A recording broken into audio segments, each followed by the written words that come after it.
Hello everyone, welcome to SN and in today's video we are going to build and also deploy an AI powered RAG based medical assistant, okay, where you'll be able to upload your any medical related documents, okay, and you'll be able to ask any precise question from those particular document, and it would help you about some topics about healthcare or in the domain of medical, right? So this is the application, and first let us, so we have this diabetes PDF where we have lots of information about what is diabetes, and how we can treat them and how many types of diabetes we have, okay. So open. All right, I'll click on upload DB, and we are using Pinecone Vector database to store our vector embeddings for each and every chunks of those uploaded documents. Okay, so you could see the message that our document has been uploaded successfully. Now we'll ask some questions from this document, right? So as I said that my document holds some information about what is diabetes, and we'll see the document in our coming part. Okay, so let us ask a simple question as what is diabetes, right? A simple thing. Enter. So okay, so it's a concise answer. Now if I ask that how many types of diabetes are there, right? I'll enter. Okay, so more precise question. Then also if we ask around, let's say, how to treat diabetes, right?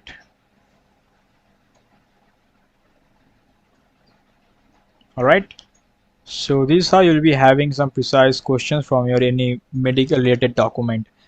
Okay, so this is what we're going to build in this video, and yeah, and this is what we are going to build in this video. So first let's see what are the content that you'll be seeing in this video. Okay, all right, so I have divided this whole video into this 6 chapter. So chapter 1, first we'll revise our concept of how RAG works, how this embedding works, okay. Then second, our technical architecture for our this application and our core modules and our bit of tech stacks, okay. Then our prerequisite will set up and will installation, then we'll do the programming for our server side, then we'll do the programming for our client side, then at last we'll deploy our front end in Streamlit and backend in render. Okay, all right, now let's first revise our RAG concept. Okay, so from the left side, from this red block, you could see from here we are uploading our documents. It could be PDF, docs, Excel sheet, whatever document you have, you are uploading your documents, right? Then in this yellow dotted box, first we are chunking those documents. That's why we use those parameters, right? That chunk size and chunk overlap, right? So we are chunking those your uploaded documents. Then we'll pass that through an embedding model that will help us to generate those vector embedding. And here we are using Google's embedding 001 model, which will give us a dimension of 768 dimensions vector embeddings. Okay, so now we have those vectors over here. Now from there, look into this blue dotted box. We are storing those vector embedding in a vector database.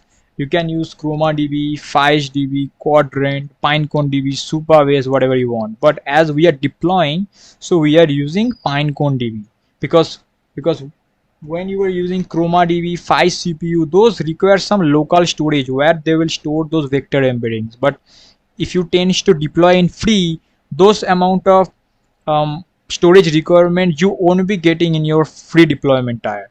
So that's why it's always better to use a vector database that have its cloud preference. Okay, so you can use Pinecone, Quadrant, Supabase because those are in cloud base you just simply need to add the APIs for it. Okay, so now we have stored our vector embeddings in this blue dotted box vector DB. Now see from the right side we have our user. So user asking a query. Now this query will go to this embedding generation model. So again we are generating some vector embedding from this user query. Okay, so now we have our vector database where we have stored all our vector embeddings for our uploaded documents, and now we also have a users given queries vector embedding. Now we'll match them to retrieve some relevant chunk that's our LLM will generate some context from. Okay, so after retrieving those relevant chunk, we'll pass them through our LLM. It could be GPT, Llama, Gemini, Mistral, Sonnet, like Claude Sonnet, whatever you want. Okay, then with a proper guided prompt, your LLM will give you the answer, and we'll pass that answer to our user dashboard or our user UI. Okay, so this is how this RAG system works, and I tried here to give you some some revise of those RAG concept. Okay, now if we move to our chapter 2, where we have our architecture of our application and our tech stack and our core modules, so you could see our medical AI system or our medical assistant chatbot have around 8 modules. As number one is of course this green box of PDF upload, right? Then after uploading this PDF we have to chunk this text, so this violet box, then yellow box of embedding, then vector store, right? Then we have our answer generation, query processing, LangChain, which will help us do that whole RAG based pipeline, right? And then we have our FastAPI backend, where we will be having 2 routes, one /upload PDFs and one /ask route. I mean like those are our API endpoints. Okay, so then if we talk about our core tech stack, so for our LLM we are using Groq LLaMA3 with 70 billion parameters, that particular model. For embedding we are using Google Generative AI. The reason again I am using Generative AI because we just have to take our Google API key and we can use this embedding AI model. But if you use some Hugging Face embedding model, then every time you will be running your application, you need to install those Hugging Face embedding model in your local. So as our focus is to deploy, so it will be better to not make those extensive work. All right, then vector store Pinecone. I have told you why we are using Pinecone and not ChromaDB and 5 CPU. Then of course LangChain for handling our LLM responses and all those RAG based chains. Then for FastAPI we are using FastAPI, like for backend we are using the FastAPI, and for deployment purpose we'll be deploying our backend like this FastAPI into render, and the whole front end will be in our Streamlit cloud. Okay, so yeah, that was some preview and some concept revise that I wanted to give you all before we get into the code. Now we'll be jumping to our I think chapter 3 for our prerequisite and our setup and installation. Okay, so first let's check out our prerequisites. Okay, so we'll be needing our Gemini API key, so get it from here. Then also we'll be needing our Pinecone API keys, and we'll be needing our Groq API keys, and to manage our Python packages we'll be using UV. Okay, now let's set up our UV Python application. So for that I'll be simply initialize the UV project, so UV init -dot. All right, then I'll be needing one virtual environment, so UV venv, get it, and I just simply I'll copy this command, I paste it over here. Okay, so now I have activated my virtual environment. Okay, now I need to create 2 folders as server and client, or you can also create a 2 folder as backend or frontend. Okay, so dir server and client. Alright, now I'll get under my CD server. Okay, now what I need to install our dependencies, right? So here I'll create a file as requirements.txt. Alright. Okay, so we have our FastAPI, UVCon, Python multipart, LangChain, LangChain community, LangChain core, LangChain Groq, Pinecone, our Google Gen AI for our generative embedding model, PyPDF, Python.env, Pydantic, TQDM, Logger for our logging our applications to get our log files and Streamlit. We don't need to install Streamlit over here, and also not arrow files. So I'll cut them, save them. Alright, now what I'll do here, alright, see, while we are using pip and wish to use this command as pip install -a requirement.txt, right? But when you are using a UV application, you just have to add UV in front of it, that's it. Okay, what I'll do, pip UV pip install -r requirements.txt. Alright, enter. Now it will install all those dependencies extremely fast. Okay, you can easily compare it with your pip or any other Python package manager. You will compared to those extremely fast. Okay, all right, now to test this, I'll just simply create a file as test.py. Okay, so as we have installed FastAPI, so we should be able to use FastAPI. So from FastAPI, I want to import FastAPI. Okay, right, so it should be import FastAPI. Then I need to create an app FastAPI.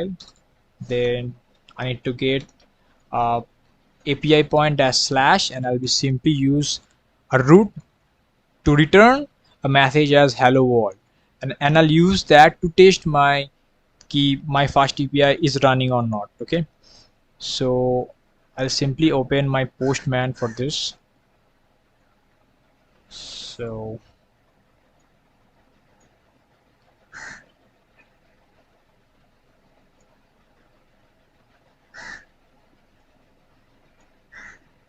So what I'll do, I'll first create a blank collection. So create a new collection, a blank collection. Here I'll name it as medical assistant. Okay, now under it I'll add a request, which will be by default a get request, and we also need a get request too. So I'll use test, and first I need to start my FastAPI application, right? So to start my FastAPI application, we'll be using UVCon will be test to app simple reload, so that whatever changes I made in my app, it should reload automatically. Okay, so the API point, so the URL is http 8000. I paste it over here, and I have to add a slash. Okay, now send, and you should see hello world, or whatever our code was, hello world.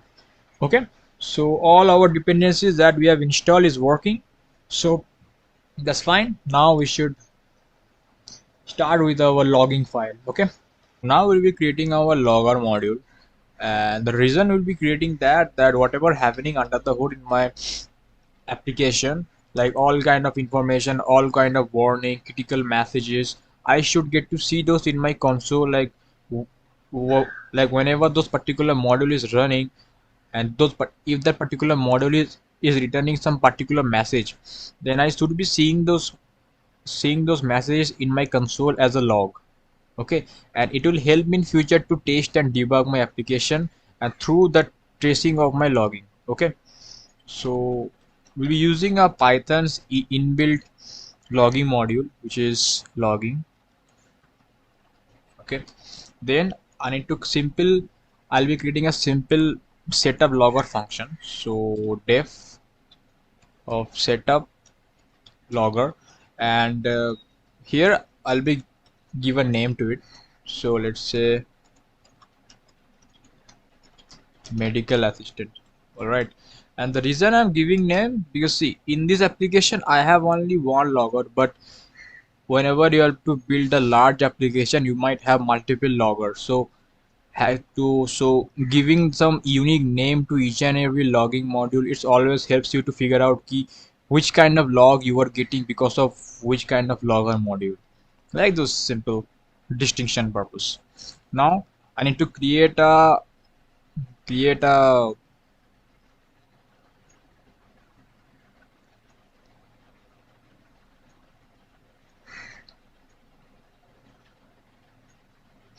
okay so now okay so now I need to create a simple instance of my logger. So logger, here I'll be using my logging dot get logger.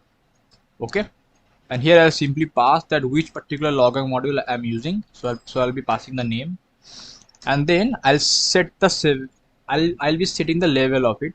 So logger dot set level, and here I'll be passing logging dot debug, and logging dot debug simply means that we want to see all the logs from the debug level and above, and which includes info, warning, error, and any other critical message. Okay, after that we need to take care of the our console handling part. Okay, so we'll be adding a handler. So let's say we'll use ch. Here I'll be using logging dot stream handler.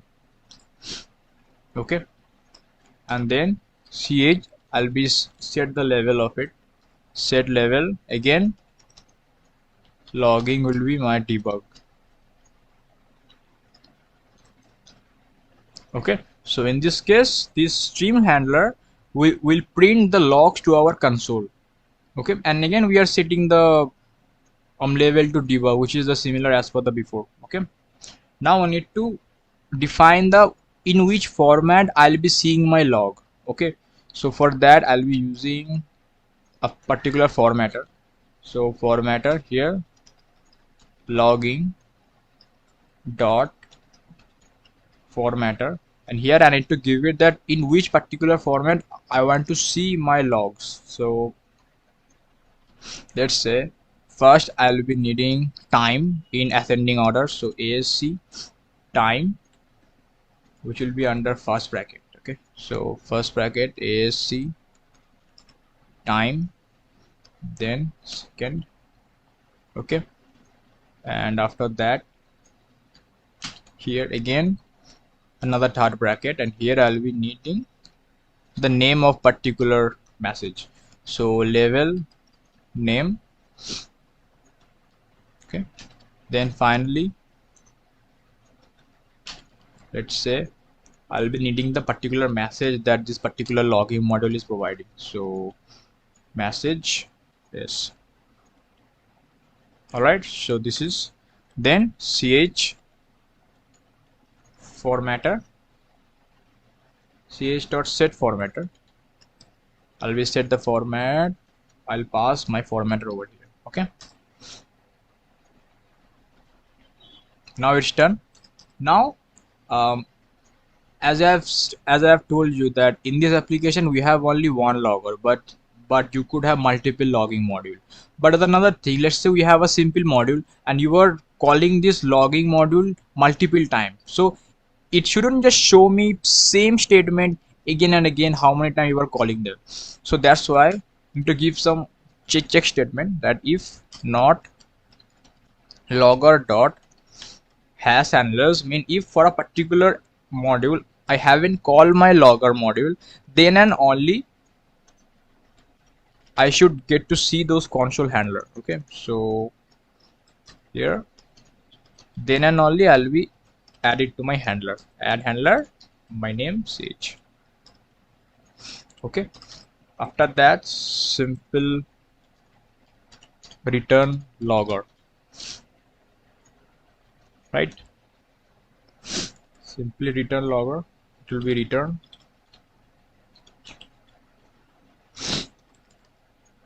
Now we'll call the function, so logger setup logger.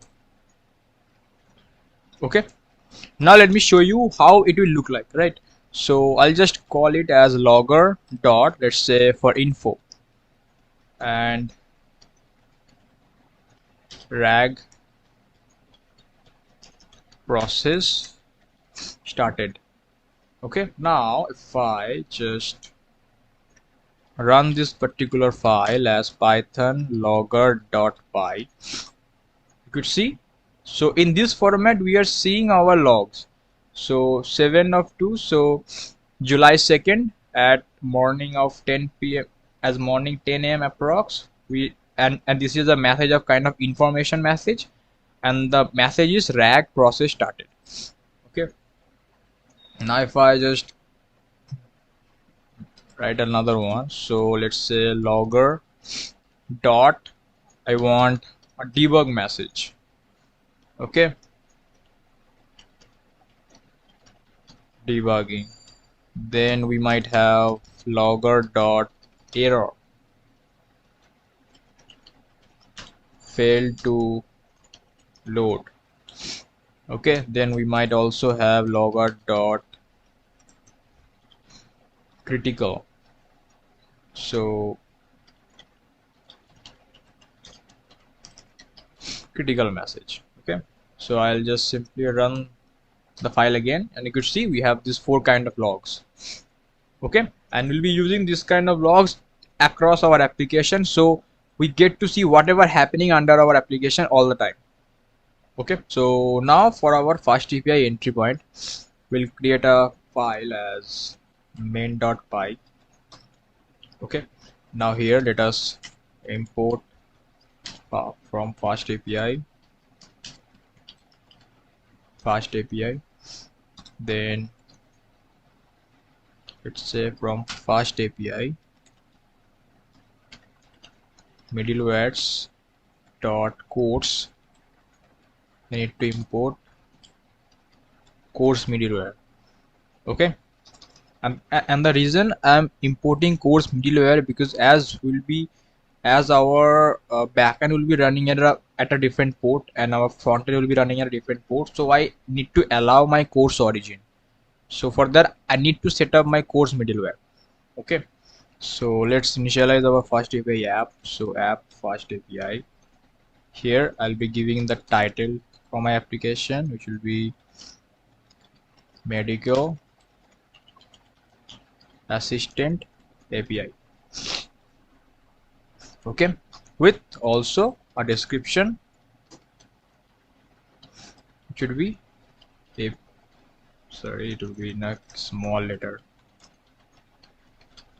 Description would be API for AI medical assistant chatbot. Okay, all right, so after that we need to set up our codes. So codes setup, now here I'll call my app, now add middleware, so add middleware, here I'll call my course middleware, and I need to allow all the origins, so allow origins, and to allow that I simply need to provide this star marks or this asterisk marks. Okay, then I need to allow all credential,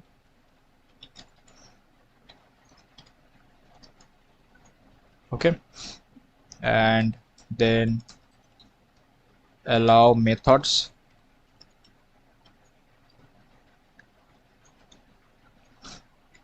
and finally allow headers.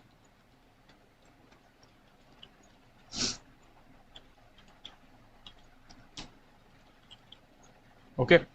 All right. So after that, we need to add multiple modules over here. So first will be our middleware exception handlers that will be creating soon, and then our routers. Okay, and one router will be for our upload PDF documents, and another one would be for asking query. Okay, so now we need to create this middleware exception handlers module. So here I'll create a folder as middlewares. Okay, under it I'll be creating a file as exception handlers.py. Okay, right. Now again I need to import from FastAPI, import FastAPI, then from FastAPI dot responses I need to import JSON responses, and then the logger module that we have created. So from logger we logger. Okay, now to create the async function, so async def, I want to catch the exception, so catch exception middleware, where I need to provide the request that I'm having for the API. So request, and after that I'll just call the next one. Okay, now over here I simply use my try catch block. So try, here I'll simply return an await function where I'll call my call next, where I'll provide the request. Okay, and return. Now for the exception part,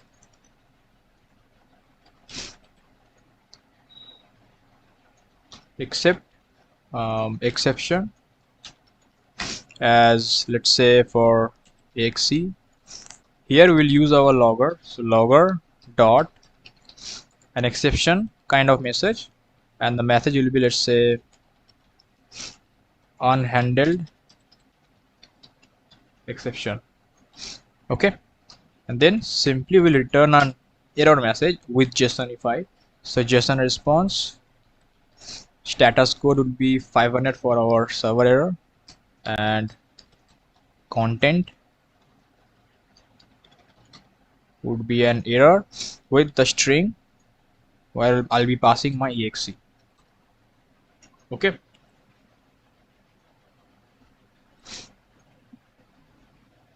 all right.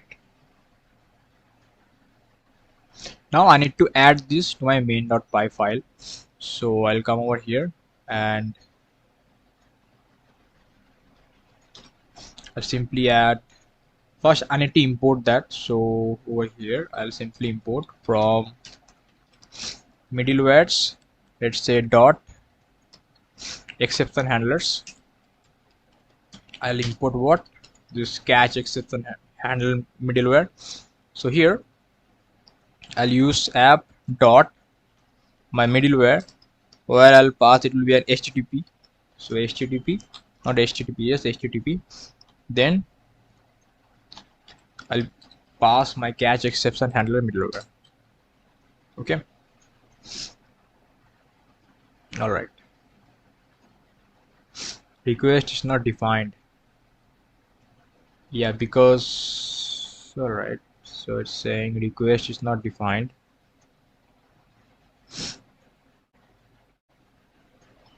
Okay, so we have imported FastAPI. Now we have to import a request from this request. Okay, so now we need to create our main modules. So for that I'll create a folder as module. So modules. Okay, And here the first thing we need to get our llm.py that will handle our llm response with our prompt. Okay, but before that, let us add our .env file and .env.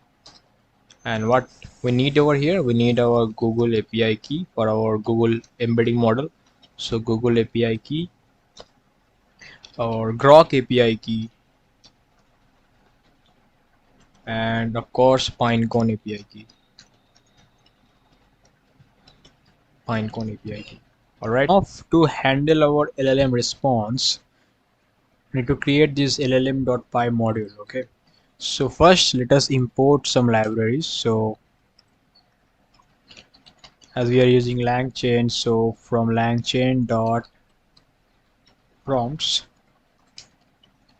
we'll first import prompt template, because prompt is pretty important while this kind of generative AI application, because you have to guide your LLM to work in a particular direction as per your requirement, right? Then from, I'll use LangChain dot chains. I'll import LangChain dot chain. It will be chains. Use retrieval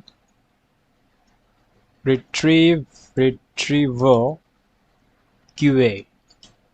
All right. Okay.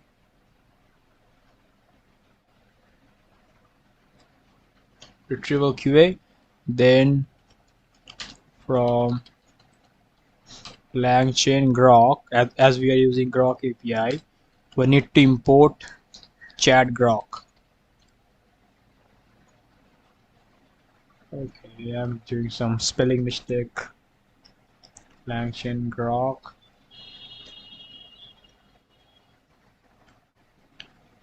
Oh. Will be LangChain Groq. Okay. And after that, I simply need to import my load.env. So first import OS, then from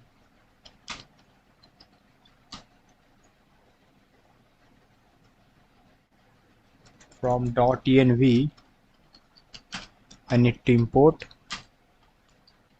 load.env. Okay, now to load our environment variables, I'll call this load.env function. Simple.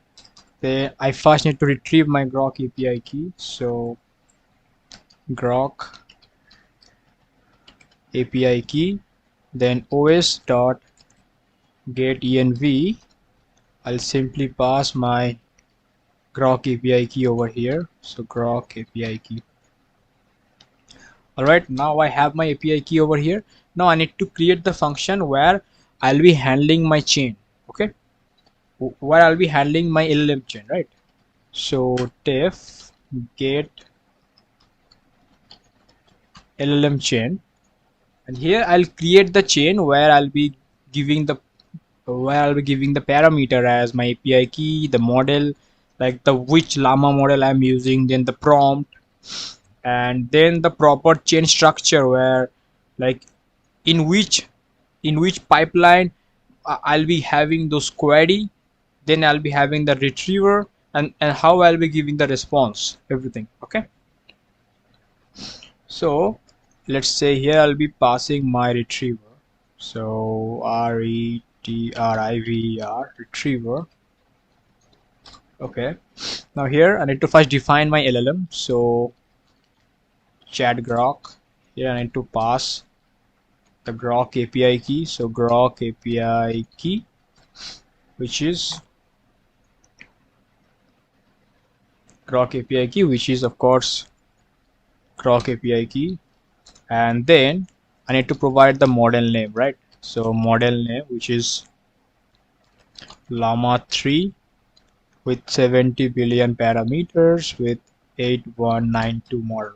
Okay, so I've defined my LLM, like which LLM I'm using. Then I need to define the prompt I'll be using. So prompt, and here I'll call this prompt template,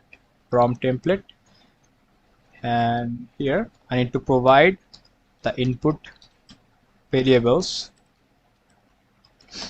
input variables, which would be the context, because I need to provide my LLM the context, and also the query which will be given by our user, right? So our context and the question or the query, whatever you want to write it. Okay, then I need to provide the template, and this template will be pretty important because this will kind of guide our LLM to give us the response in a particular manner, right?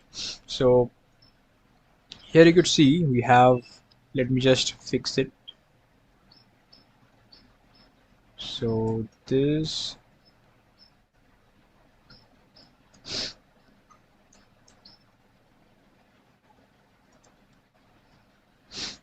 okay, so I'll just hold it up, tab. Okay, all right, so here you could see the prompt says that you are a Medibot, an AI power assistant chatbot, an AI power, I don't need to give you the name. All right, Medibot, an AI power assistant trained to help users understand medical documents and health related questions. Your job is to provide clear, accurate, and helpful responses based only on the provided context. And the context is this, which will be providing to our LLM. And as per the user's question, and also answer in this particular giving manner, that respond in a calm, factual, and respectful tone. Use simple explanation. If the context does not contain, say I'm sorry but I couldn't find relevant information. Do not make up fact, do not give medical advice, because you don't want your LLM to give you some medical advice until it's extremely well trained, right? Because I won't be telling you keep whatever my LLM is giving you some advice just out of some document, don't take it serious. Okay, so that's why we need to define in your prompt that do not make up facts. It's not like some other any history based answers, right?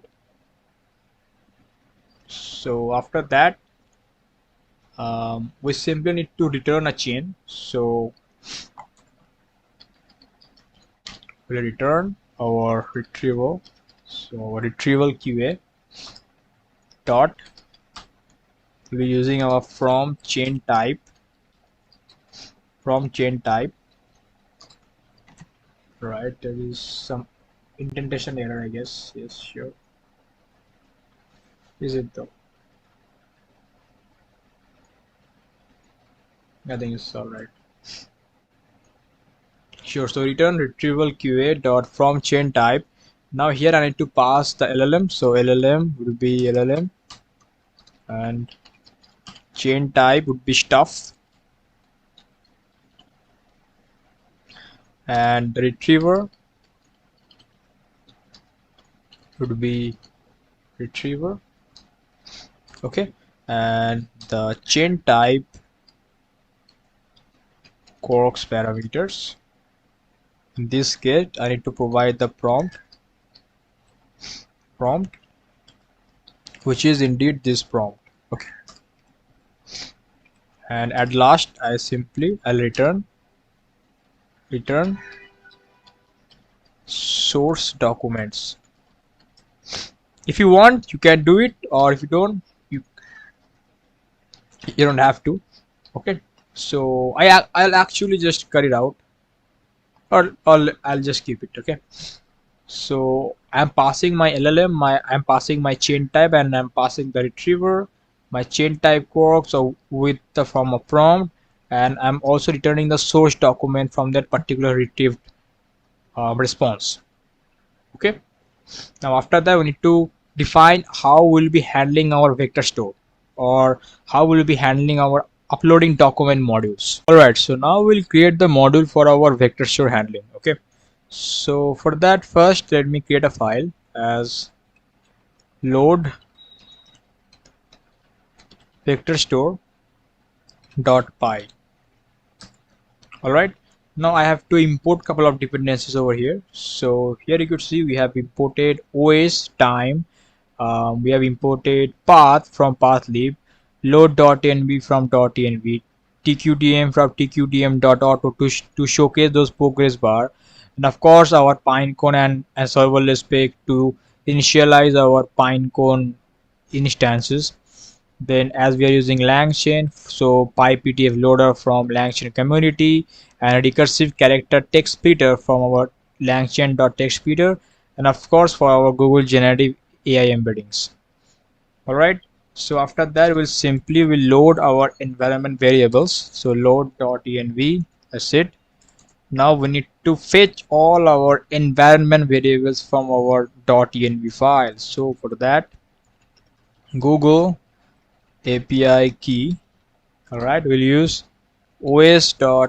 get env, and here we'll simply pass the API value, I mean the name of it. So Google API key. Alright, so we'll copy this and we'll paste it around 2 times. Okay, now after Google we want Pinecone API key, right? Now also here Pinecone API key. Okay, now what more do we have to want? We also have to initialize, like not initialize, but declare our Python environment, which will be US East 1, because we are using Pinecone free tier. So in free tier we generally, like by default, we get AWS as our cloud service, and for our environment or region we get US East 1. Okay, and if you upgrade to Pro you might get some Google GCP cloud. Okay, now for the index name, let me give an index name as medical index. Okay, alright, now I have fetched my .env file from my environment variables. Now I need to get that to this particular environment. Okay, so for that, os.environ, here I'll get my Google API key, cause we will be using Google Generative AI embedding model. Here just pass Google API key. Okay, now whatever documents user will upload, we need to store that into our local, because we are not using any database to store them, right? So for that we need to declare or we need to create a directory, right? So upload dir. Okay, so I'll be creating a directory in our root. So /, I'll be giving the name as uploaded docs. Okay, now I need to make it, I need to create this directory, right? So os.make dirs, like make directory. I'll pass which one? My upload directory with parameter of exist, okay, true. And this just means that if I haven't created this directory manually, and if the directory spot hasn't been created, it will automatically create this directory. Okay, and if I manually create that, it won't. Simple as that, because there is already one directory with the same name. So after this, the main part will be to initialize Pinecone instance. Okay, now how I will do that? In a variable, we'll simply call our Pinecone. Here we'll simply pass our API key. So Pinecone API key. Okay, now after that, as I've told you, we are using the free tier, so there we get the serverless Pinecone vector database. So here we'll call our serverless spec, where we need to provide couple of parameter. The cloud we'll be using is AWS, and the region would be, I have declared that earlier, Pinecone environment. Okay, all right. Now so here we are creating this particular index in our Pinecone vector database, but the thing is we can only create unique index, right? So I need to check that the index I am trying to create right now, is this already existence or not. So for that, I first need to fetch all my existing index from my Pinecone vector database, right? So for that, existing indexes. Okay. Now here I'll be fetching all of them. So for I in my PC dot list indexes. So for I in list indexes, what I want, I simply need to retrieve my I with the name of name. Okay. Now I have fetched all my existing indexes is in this existing indexes variable. Now if this particular Pinecone index name already like not exist, so not in my existing indexes, then and only I'll create an index, otherwise I won't. Okay, so we'll use pc dot create the index. So create index, and we'll pass couple of parameter over here. As name would be Pinecone index name, of course. Then dimension would be 768, because the embedding model we are using is Google Generative AI's embedding 001 model, and that particular model returns a vector with the dimension of 768. Okay, so if you use any Hugging Face embedding model, you have to make sure that what dimension of vector does that particular embedding model returns. Okay, then we need to provide the metric, which will be in this case dot product. You can use cosine if you want. So dot product, and then SPC, I need to provide my serverless connection with as per my cloud and my region. Okay, so this will create an index, but the thing is, creation of index might take some time, so I have to give my application some relaxation time while it's create this index.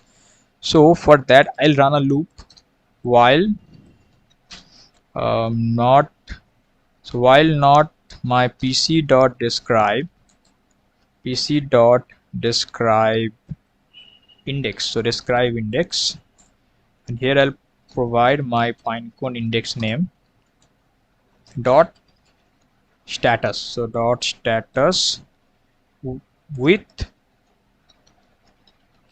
ready. So if I don't receive the status ready for my particular, like my created particular Pinecone index, what I'll do, I'll use this time dot sleep of 1 second.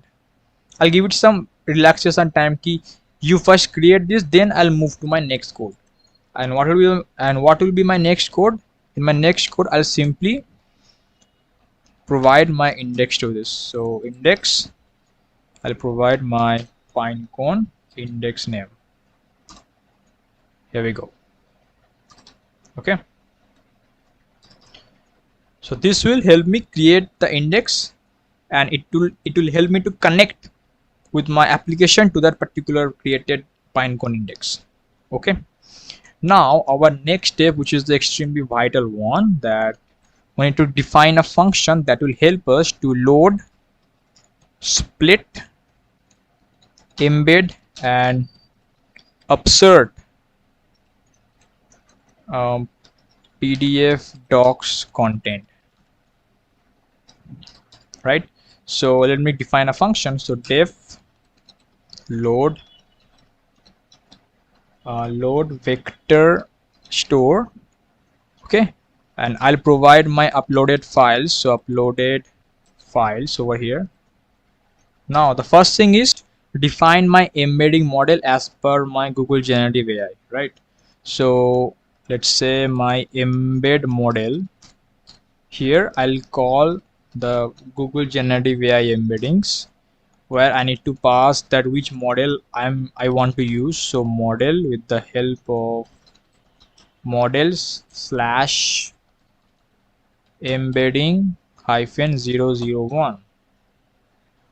Okay,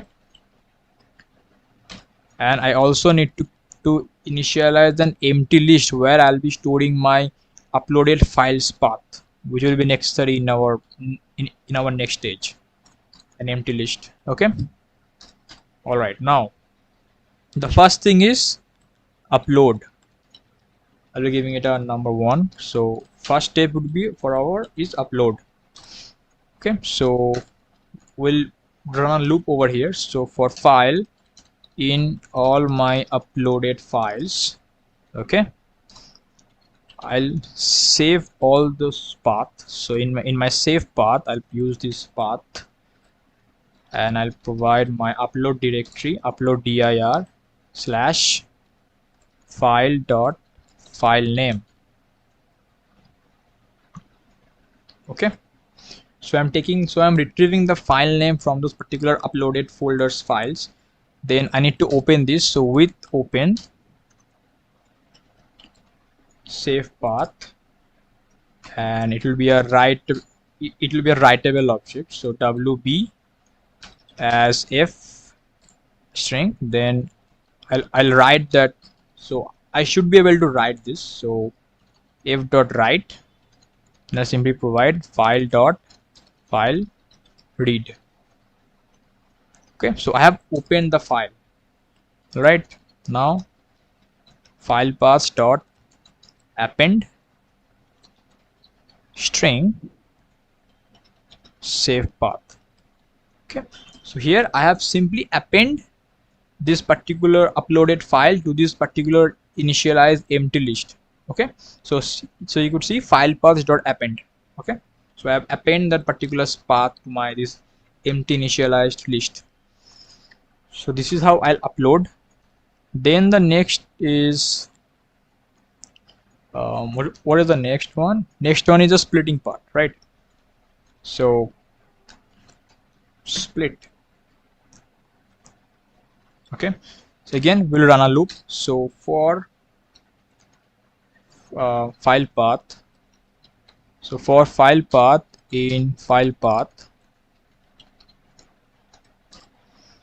I'll first run a loader. So loader with PyPDF loader, where I'll simply pass my file path.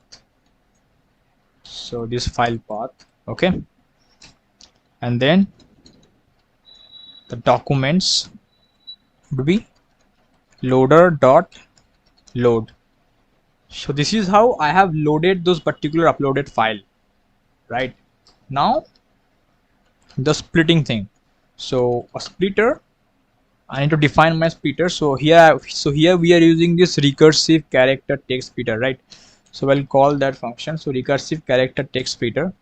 Then I'll simply provide some parameter of that, how many chunk I want to split it. So chunk size, let me guess at 500, and chunk overlap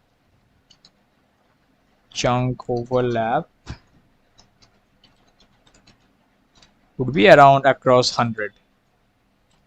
Okay, then I need to define my chunks. So the chunks, I'll call my splitter over here. So splitter dot, here I'll split the documents. So split documents, I'll simply pass my uploaded documents. Okay, done. So after uploading,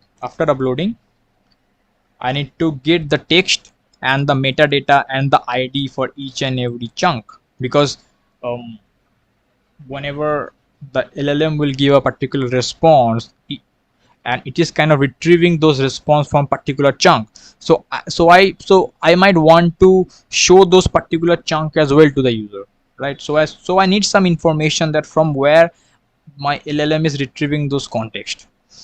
So for that, let's say text here for chunk, in chunks I need to get the value. So chunk dot page content. Okay, so this is how I'll be retrieving the text of any particular chunk. Now to get the metadata, what I'll do, again a for loop, and here again for chunk in chunks, what I'll do, I'll simply use this chunk dot metadata. Simple. Okay, now I also need to get the index of it, like the IDs of it. So IDs, and to get the IDs again for I in the range of my total chunk, like I'll be dividing all those chunk with the name of the ID, right? So I'll be retrieving those chunk as per the ID. So for I in the number of chunks, how I'll be retrieving that? So I'll be using an F string, then simple path of my file path dot stem. All right, and after stem hyphen with the number of iteration. Okay, so that's how I'll be getting my ID, and after that I'll simply print those embeddings that, like, I'll be showing a simple statement that we are embedding those documents. So simple for an report embedding chunks. Okay, then embedding embed model, and as we are embedding now, we need to provide those embedded documents. So embed model dot embed documents, you need to provide those texts. All right, texts. Okay, so now our embedded vectors are stored in this particular embedding variable. Okay, now the only thing that is necessary, okay, so let me just give the comment first. It will be number third step, which is embedding. Okay, after embedding, what we need to do, we need to simple upsert them to our Pinecone vector database. So upsert. How we'll do that? So first let us print something. So upserting embeddings. Okay, now how we'll do that? Simple with tqdm, because we want to show the progress bar. So tqdm, let's say total length would be length of the embedding. So embedding, right? And then I need to provide the description for the particular tqdm progress, which will be simple upserting to Pinecone as progress. All right, now how will upsert? So index dot simple upsert, I simply need to provide some parameter as the vectors. Now here I'll be zipping it. I'll be zipping my IDs, my embeddings, my metadata. All right, then simply to showcase the progress, so progress dot update, and to showcase that proper update, we need to provide the length of the embedding. So embedding. Okay, now finally we'll simply print that upload complete for this particular file path. Okay, done. So this is how we'll be handling our uploading vector store module. Now we need to make two more modules. The number one would be to handle our PDFs, right? So for that I'll create a file as pdf handlers.py. Okay, all right, so here I'll import OS, then import schedule, and from FastAPI I'll import upload file, and also I'll import temp file, because I'll be storing all of those uploaded files by the user into this into our local store, right? Shuttle spelling will be single L. It's an inbuilt Python library. Okay, Now what is my upload dir, upload directory. Here we go, uploaded docs, right? So I'll be saving all my uploaded file in this particular folder. Okay, so let's say dev save uploaded files, and what will pass the list of uploaded files, right? So files be a list of uploaded file, not uploaded file, upload file that we have imported from our FastAPI, and we'll be having and we'll be returning in the form of list of string. Okay, now first we need to make sure that that particular directories exist, that particular uploaded docs directory. So make dirs upload dir with simple exist, okay, should be true. Okay, now initialize an empty path, so file path. All right, now with a for loop of for file in files, what I'll do, in my temporary path I'll store them. So os dot path dot join, I'll simply pass where I want to store in my upload directory with file dot file name. It will be file dot file name. Okay, after that I have to open those particular files, right? So with open, I have stored them in my tmp path, so I have to pass that, and I have to make it eligible for write. So wb as if, now I'll use shuttle dot, I need to copy those file object, and I'll be passing file dot file and if. Okay, then simple file path. Here I need to append those particular temporary files. All right, and then simple return the list of files, like the list of strings, list string, not the string, wait. So I am appending those temporary file paths into this file path, so I have to return that file path. Okay, so after handling our PDF, we need to handling the user query.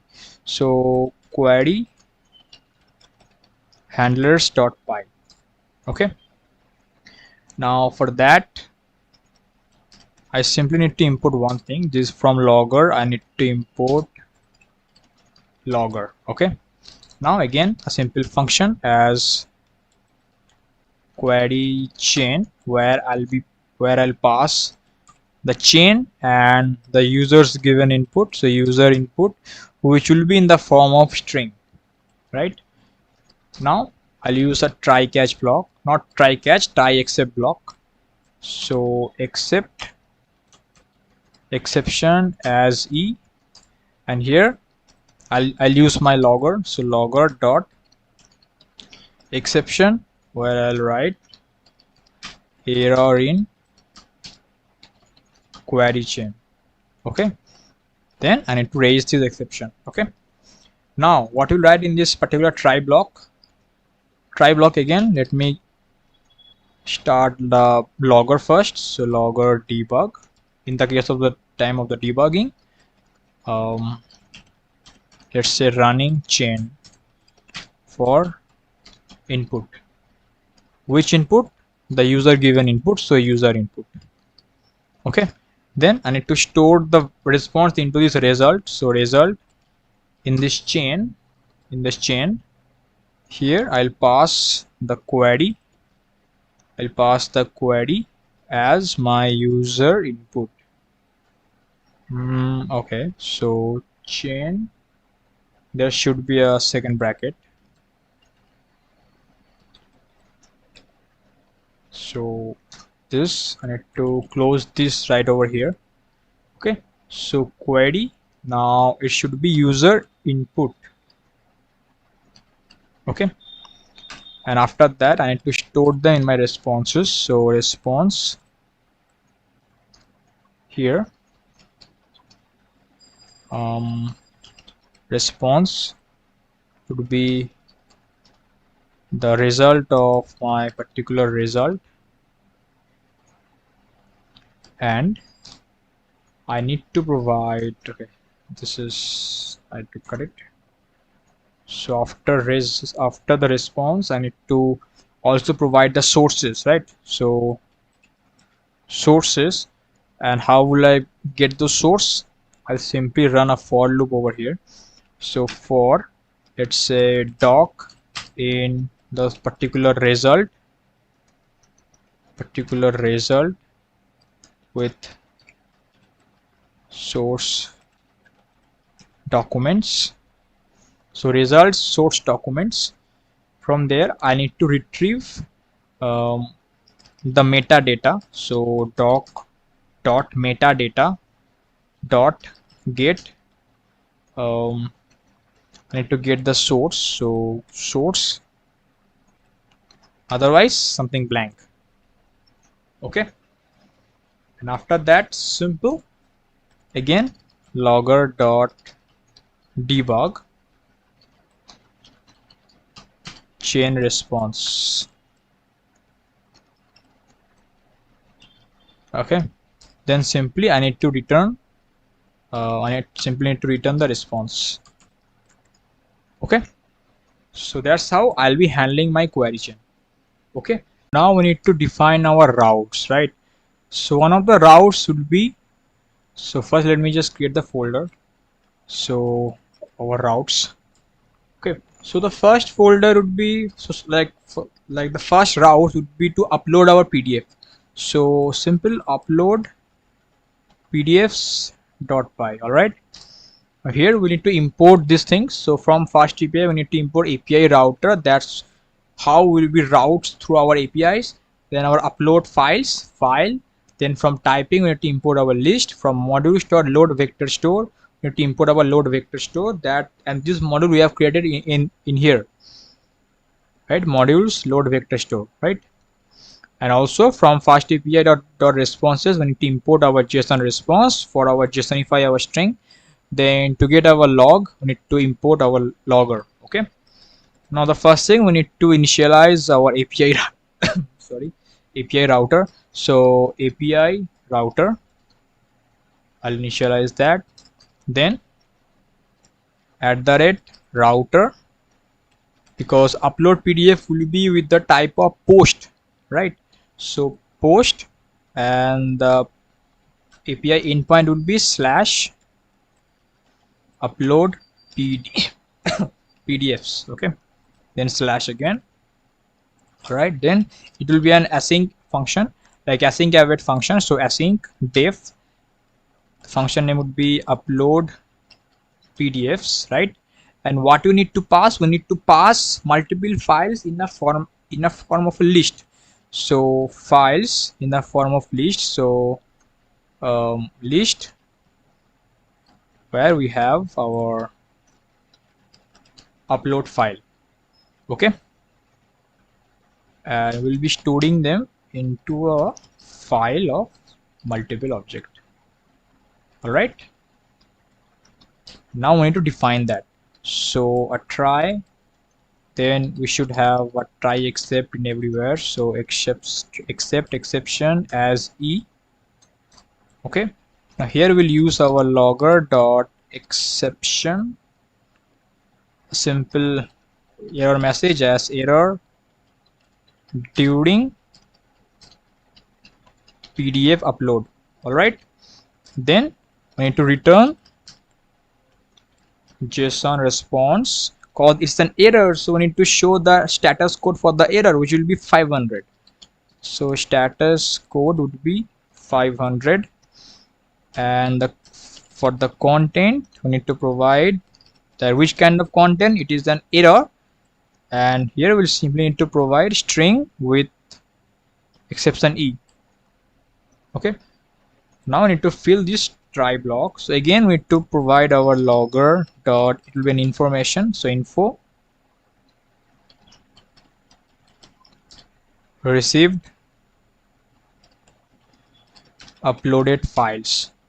Alright, now here I'll simply call my load vector store function and I'll simply pass those files. Load vector store, and I'll pass those files. Okay, now again a logger dot info to show you what's happening in each and every step, right?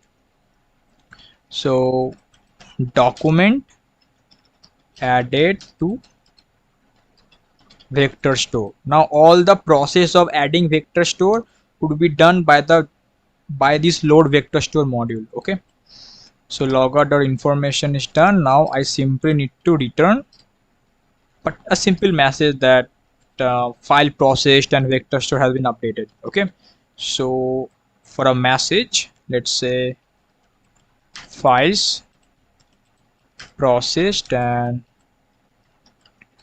vector store updated. All right, so this is how we'll be handling our upload PDFs route. Okay, now we need to create our ask question route. Okay, now for this ask question route, right?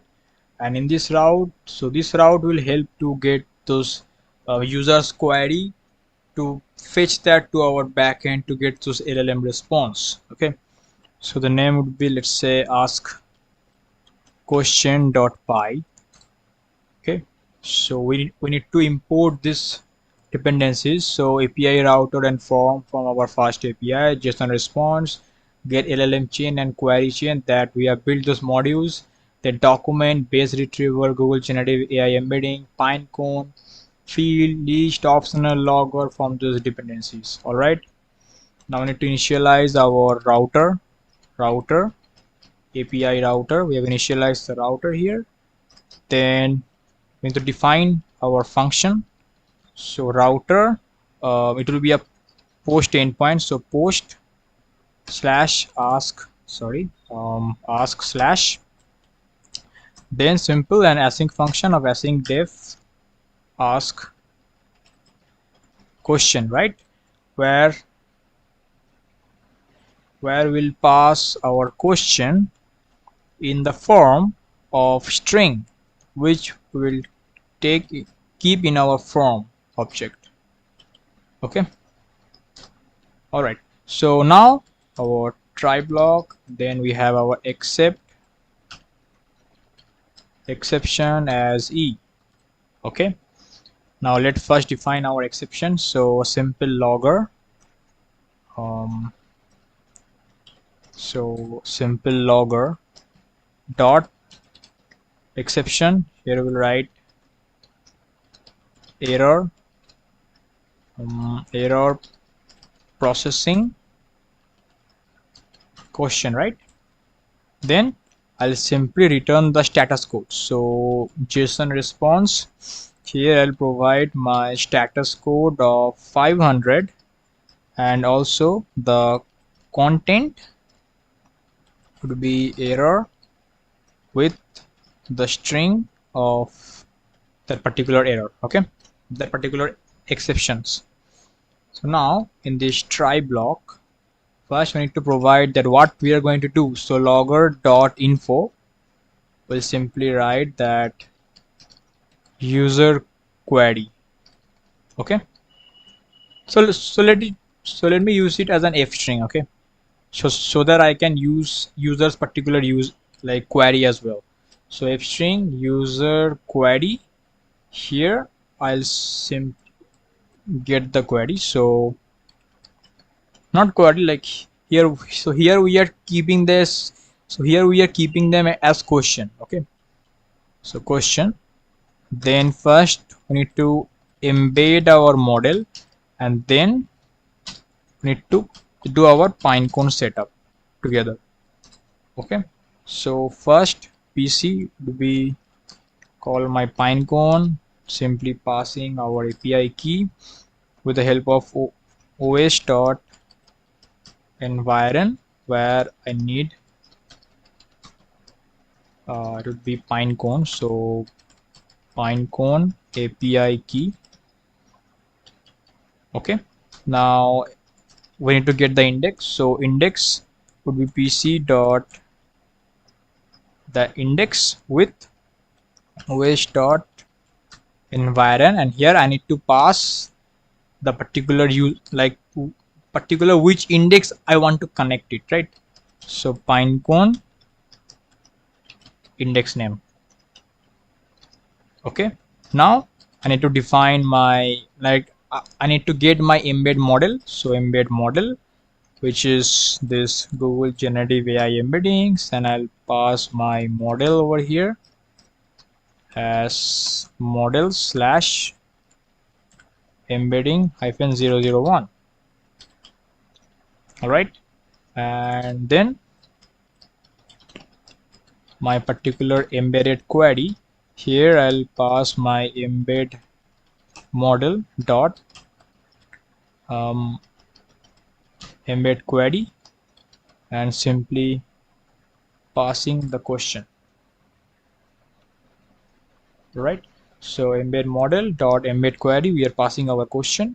Now there I need to store the given response in this. So res index dot the query, here I'll pass my vector, so my embedded query, and the top retrieve chunk I'll be keeping as, let's say, 3 top relevant chunk. Okay, then I also need to include the metadata to see that which from which source I am retrieving those information. So include metadata, and I'll use that true. Okay, all right, now after this we need to retrieve our docs, like our text information from those documents. So in docs, here I'll retrieve, so document, under document I'll pass my page content. So page content, and this page content I need to match with my page content, so match with metadata, and with the help of this metadata I'll get the text. So the text, and if I don't, I'll pass a blank string, like an empty string. Okay, I need to give a comma. Okay, so page content match. All right, so now to get the metadata with match, we'll use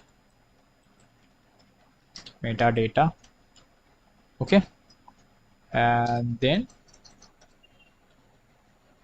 here we'll run a loop through our match in our matches.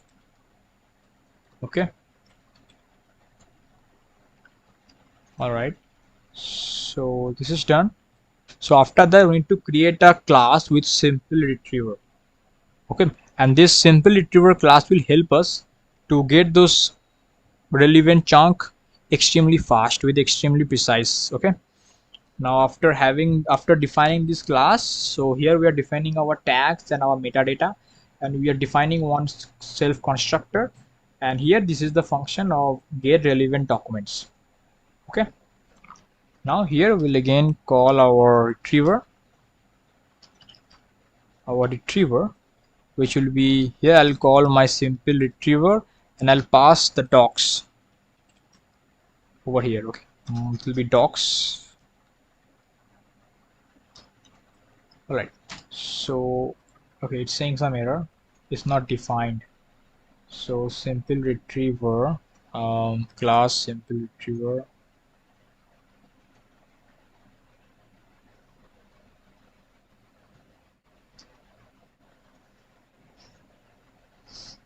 so the indentation, there is a problem in the indentation.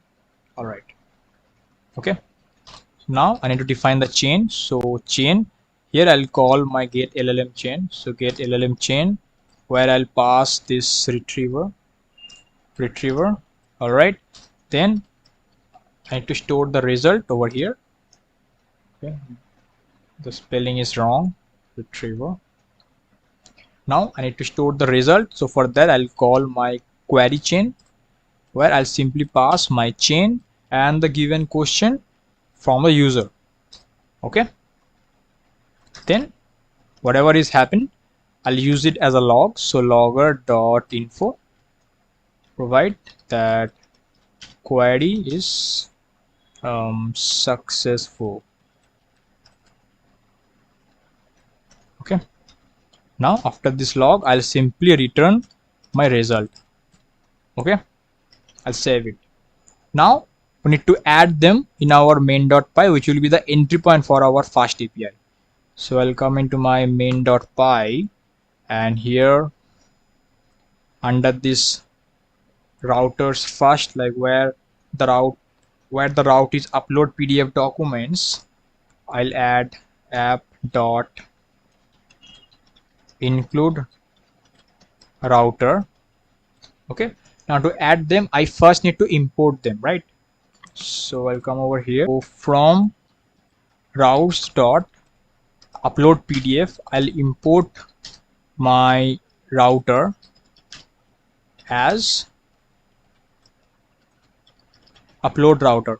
And why I'm doing this, because see, in this particular routes, let's say for this upload PDF, we have defined this @router, right? So this particular function, we can import it as a router.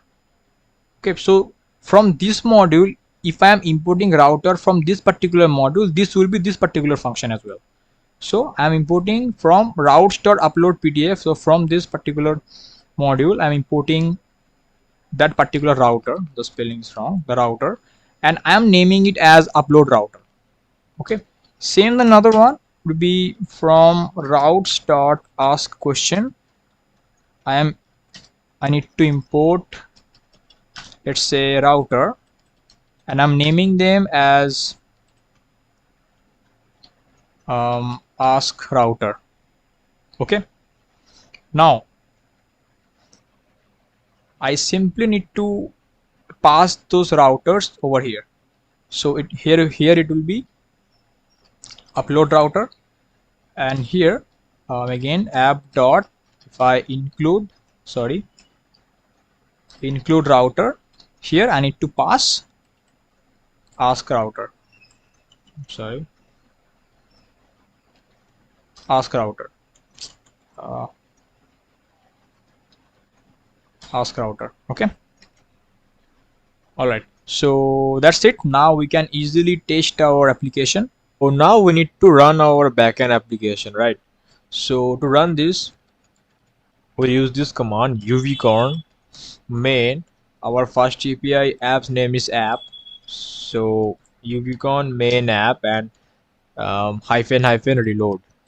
And why reload? Because if you make any kind of changes in your any file, it should reload the whole FastAPI backend automatically. Like you don't have to close the application then again rerun it using this command. Okay. So I'll enter it and let's see if there is any error that we need to take care first. So these are this simple logger that we have tested. Okay. Alright, so here is some error that we're seeing. It's saying key Pinecone exception, Pinecone API exception, bad request. Okay. HTTP response header, content type, text plan. Alright, so error. The error is invalid argument message. Name must consist of lowercase alphanumeric character or hyphen. And the error I am getting in my Pinecone API response, right? So let's go to my load vector store. Sure. See here, so here is a problem. We cannot use underscore in our medical index. Okay, so we either can use a hyphen or a blank space. Okay, but I already have a index name with hyphen, so I won't use that. I'll just simply use medical index like this. Okay, and that's it. I'll save it. And is there any other error that I have to take care of?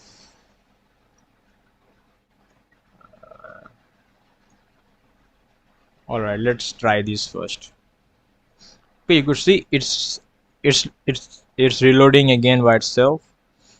Now let's wait a bit for seeing any other error. All right, so let us try it, right? All right, so we'll come over here in our postman and we'll create a blank collection again. So a blank collection where I'll name this as, sorry, medical assistant. Okay, now I need to have a add a request. Now the first thing we'll test is our upload PDF document. So that will be a post method. So I'll change it to post.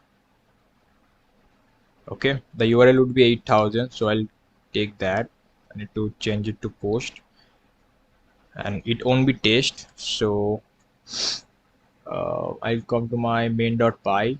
Where is that? Main.py. Not here. So routes upload PDFs. Okay. Now here you could see upload PDFs. Okay. So in my postman, I'll use upload PDFs. Okay, like this one. Then I'll send it. Let's see what's the error we are saying. It's saying could not respond. Let's see the terminal. Here it's saying that type error codes middleware dot init got an unexpected keyword argument allow header. Acha, so here is the thing, it won't be allow header, it would be allow headers. Okay. All right, so now we'll change this again. All right, so first we tested that. Now I think it should work.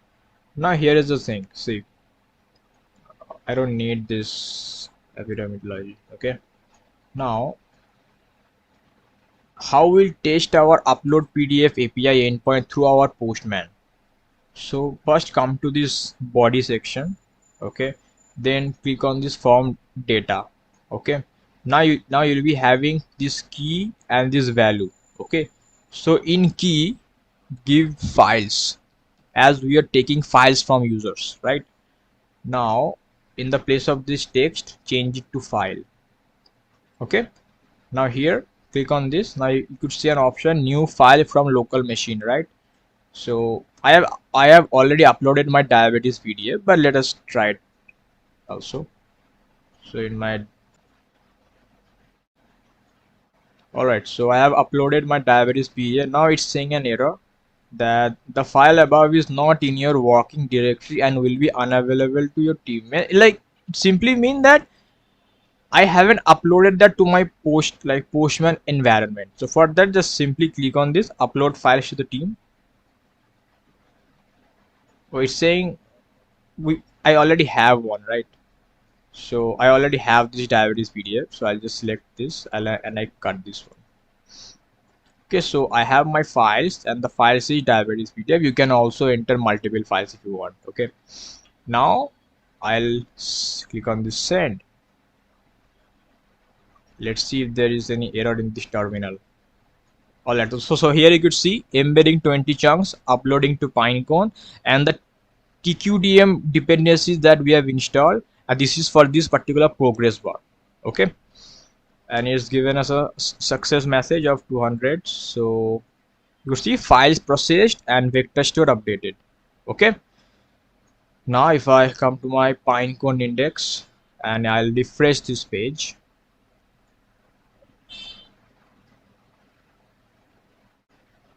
and you could see I have this particular index. All right, so our next step would be to test this, right? And to test this, our API endpoint is /ask. I change the name so that it's easy for us to understand. So upload PDFs. Okay, and I'll save this. All right, now I'll simply duplicate this one.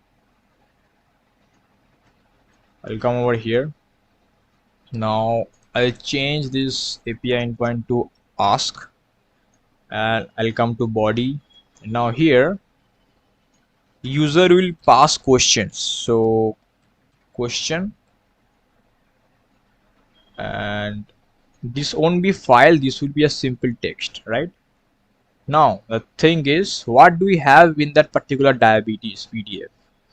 So here is the PDF that I've taken from, of course, internet. Yeah. So we have something about what is diabetes and some images, and we haven't used this multimodal, so don't expect it to be extract these images. Okay, like it only will, so it will only work with this text, and you can easily make it advanced with multimodal where it will extract some images or tables as a tabular format. And I have shown how to extract tabular format in one of my video where I've shown how to validate XML roles. But yeah, okay, so we have something about what is diabetes, some like types of this risk factor for diabetes, all those things. Okay, so we'll first the question, so the question we'll ask is what is diabetes, right? A simple one. Let's see. So I'll ask what is diabetes. All right, I'll send it. It's saying Pinecone index name. It's saying an error. Pinecone index name. Okay. For sure. So what is the error? Ask question.py line 23. So ask question.py line 23. OS.environment, but I don't think I have added this in my .env. Exactly. So in my .env, I'll add Pinecone index name. Okay. It will be in caps. So Pinecone index name, and our name is medical index. Okay, I'll save this one, and it won't reload because I'm updating it in my .env, so I have to reload it again. Okay, so if we go on main app, now I'll come to this postman and I'll ask the question. It is saying could not send request. Sure, let us send it again. Okay,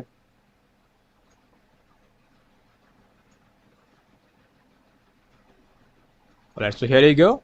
So here is our logs for the debug. So whatever we are seeing, we can see whatever happening in the application, we can see in our console. Now one thing I haven't done that I should have, taken all these logs in a particular log file so that we can trace it. And I'll ask all of you to change that, and I'll ask all of you to add that in your application. Okay, and I'll take care of that from the next one, because we cannot save this log right now. Okay, so yeah, in my postman you could see, hello there, diabetes is a medical condition where the body is unable to properly regulate the body sugar level. So now let's see as per our document. So diabetes PDF,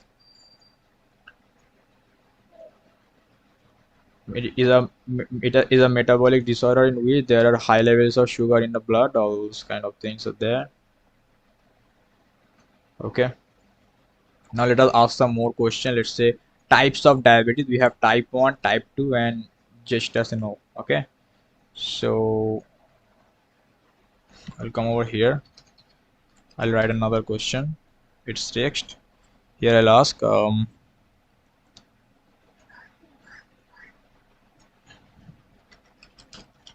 how many types of diabetes are there, and I'll block this one, send. Okay,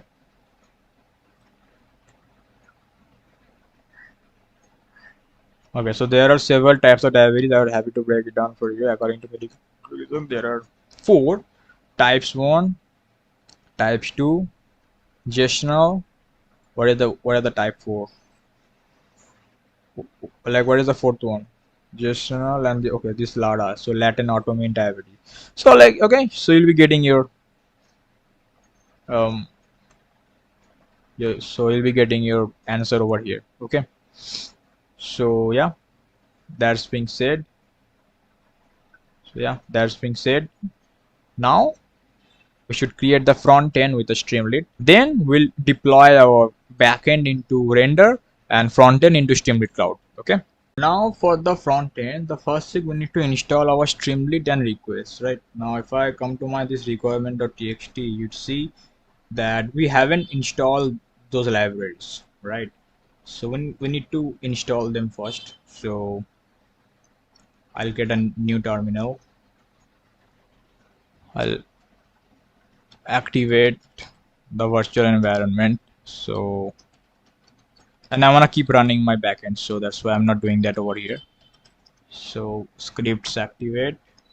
Now I wanna get under cd client, okay, and uv pip install Streamlit and requests. Okay, there we go. And in my client, I need to create a requirement.txt because I will be deploying my clients in a client like my front end into Streamlit Cloud. So there I need to tell the cloud that you need to install Streamlit and requests, right? So that's why. So requirements.txt, I'll simply add Streamlit and requests over here.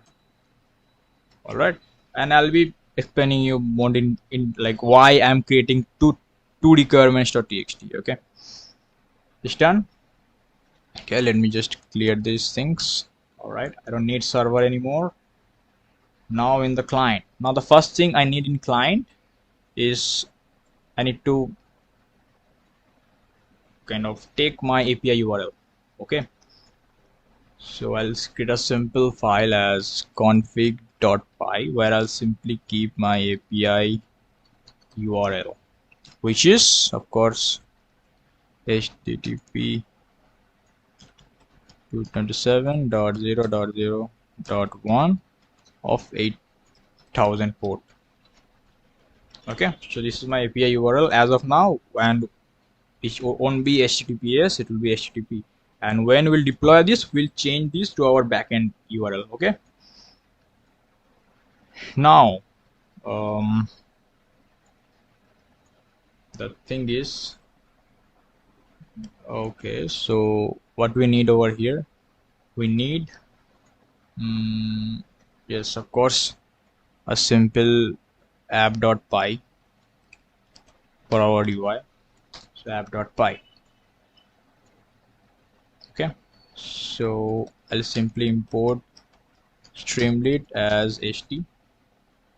Okay, then ht dot set page config, and I'll name the page title as AI Medical Assistant. All right, and I'll keep the layout as wide, and then ht dot title. So title,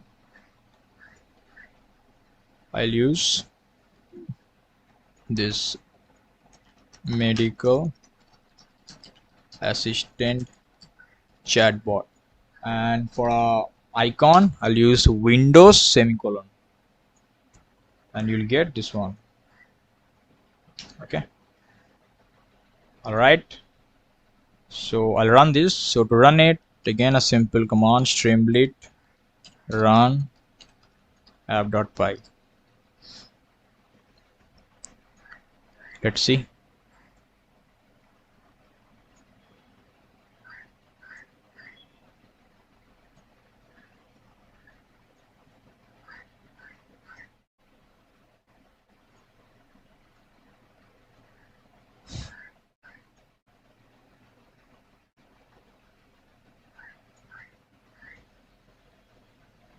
Okay, so you could see our medical assistant and everything. Okay, now I'll minimize this, and now we need to create our modules that we'll use. So the first module that I'll build over here is our utils.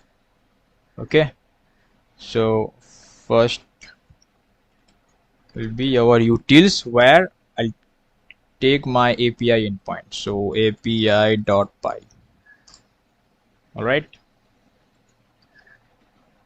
Okay. So I first need my request to handle those API requests. So import requests. Then from config, I need to import my API URL. Okay. Okay. Now I have a one function as upload PDFs API. Okay. I'll have another function as ask question function. Okay. Pass. Right. Now let us create that. So what we need to pass in our upload PDFs API, we'll pass our files. Right. Then we need to define our files payload. So files payload. Okay. In our files payload, I'll first run a for loop of for f in files. So for each and every files, we first need to kind of understand key what's kind of like is it a PDF or not, right?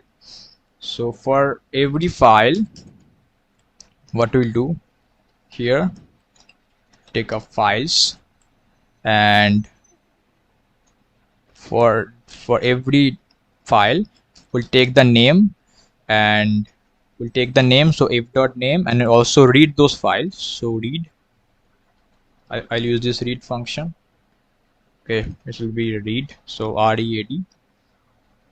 All right, and then I need to make sure that it is application /pdf because we are accepting only PDFs, right? So application PDF.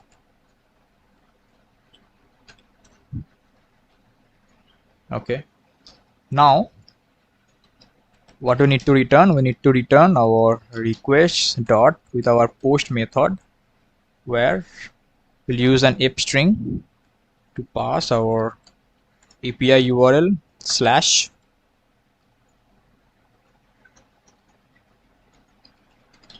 upload PDF, which is our API endpoint.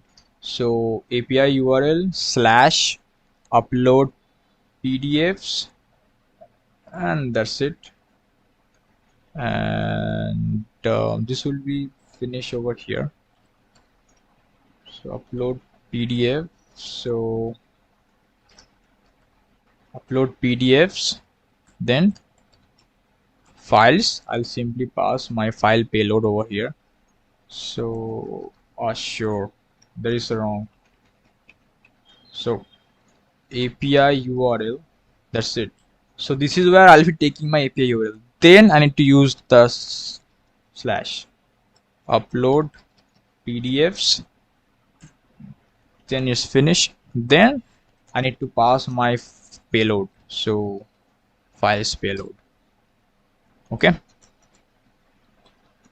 All right, now for asking the question, here I need to pass the question. So question, now I'll simply return with my request. Again, it will be a post method. Again, f string, second bracket, my API URL, with my endpoint would be ask / not in caps, ask / comma. I need to pass the data, and here I'll need to pass my question, which is the user's given question is question. All right, so this is how I'll take my API endpoint to my front end. Okay, so after utils, I need another module as components. Okay, where I'll create my chat components, my sidebar components, where we'll upload our docs, everything. So the first component will be our chat UI.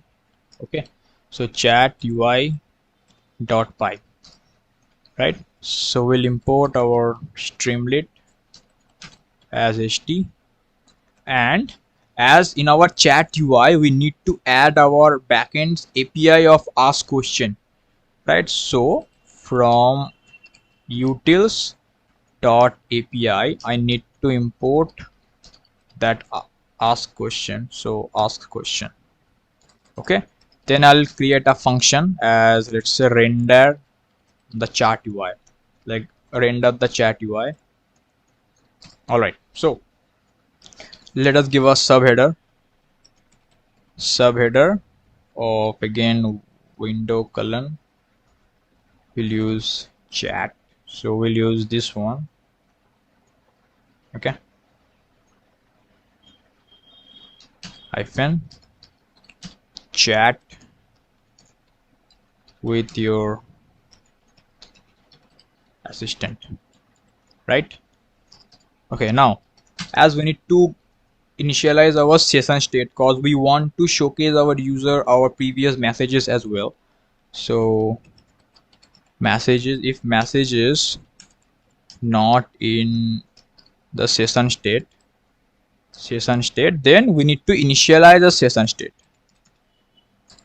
state dot messages. I'll initialize the name to list over here. Okay, now after that I need to render my existing chat history. Okay, now how we'll do that? So again, I loop through my message. So for message in that particular session state messages, okay, so I'll show them. So ht dot this chat message, I'll pass my message as the role, then simply I'll use markdown to provide the content. Okay, all right, so after render existing our chat history, we need to add input and our response to our backend API. So first I need to take my user input. So user input, I'll use ht dot chat input, right? Like simple, type your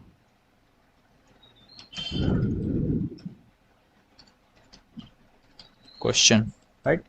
So type your question, I'll be taking that in my user input. Then if user has given an input, so if user input, then I'll show in my ht dot chat message, it will be role of user, right? So I need to first show the markdown of user input, what question user has asked, then ht dot session state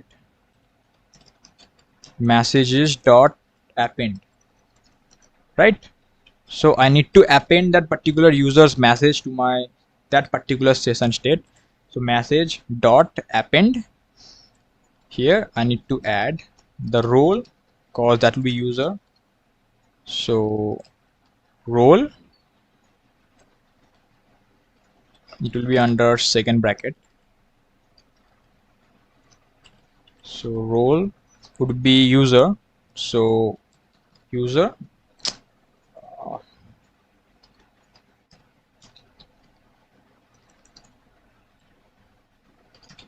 role would be user. Okay, and then I also need to provide the content, which would be user input, and I need to close the second bracket. Right, now I need to store the response. So in response I'll call the function ask question and I'll simply provide user input over here. That's it. Now in response I have got my LLM response. Now again, if response dot status code is 200, double is equals to 200, then data I need to JSONify the data. So data response.json, and my answer, I'll take data of that particular response. Okay, Then I also need to provide the sources. So sources data dot get sources, or and if I don't get a sources, I'll just keep it as blank. Okay. Then ht dot also the chart message, and as this is the response from our assistant, so we'll write assistant with a markdown of our answer, right? All right, now if you want to showcase like how many sources you got, which is not really necessary for this medical assistant chatbot, but I'll still be showing you ht dot, like if we have some sources, then ht dot markdown, like I want to show them, right? So let's say some docs, so I'll just do this one.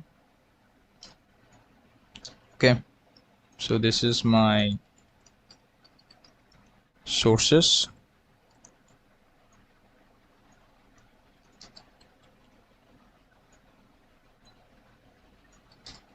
and for every source, what I'll do, I'll use ht dot markdown, and I'll use this f string to provide them. So s asterisk second bracket all those sources. Okay, this will be a flash. Then I need to clear the asterisk here too. That's it. Okay, and we don't really need to showcase the source over here, so I'll just comment it out, but this is how you can do that. Okay, and then ht dot session state, I need to append the users like our LLM response as well, because we need to render our users question and LLM response again in our next step.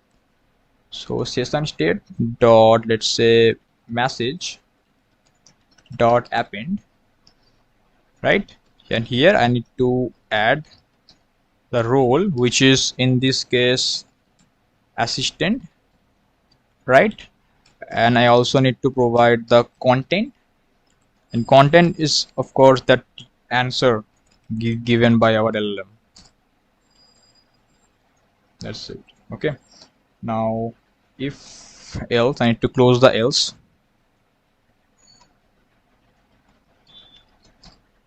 If else mean if we don't receive the response, so ht dot error, I'll simply show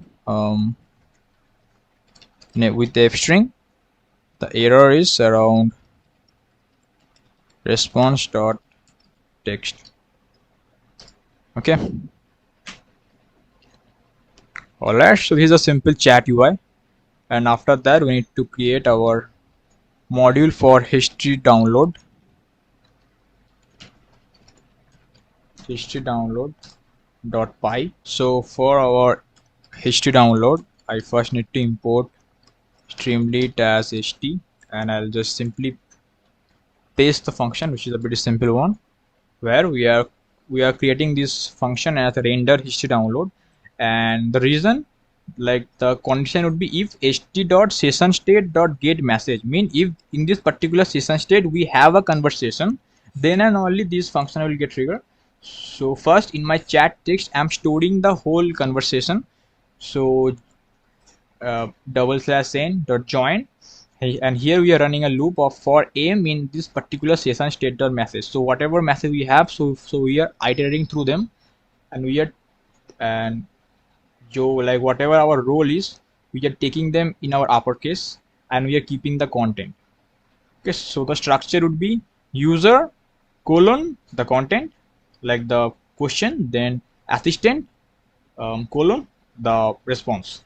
Okay, then a simple ht.download button, download chat history with the chat text with the file name of .txt. Okay, so that's how we can easily download our chat history.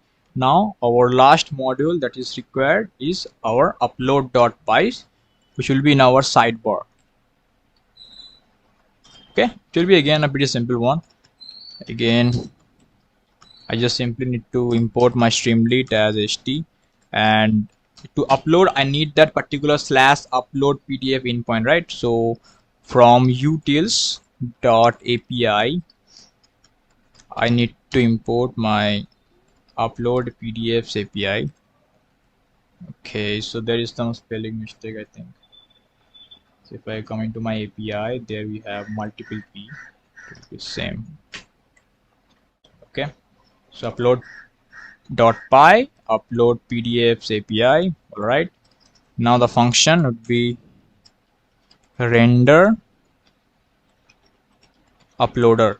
Okay, what we'll do first, again, as we'll be keeping that in our sidebar, so ht dot sidebar, let's give a header first, that upload medical documents in the form of pdfs, right? Then our uploaded files ht dot sidebar dot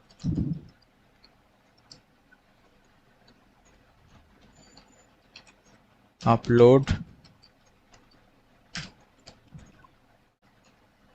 multiple pdfs.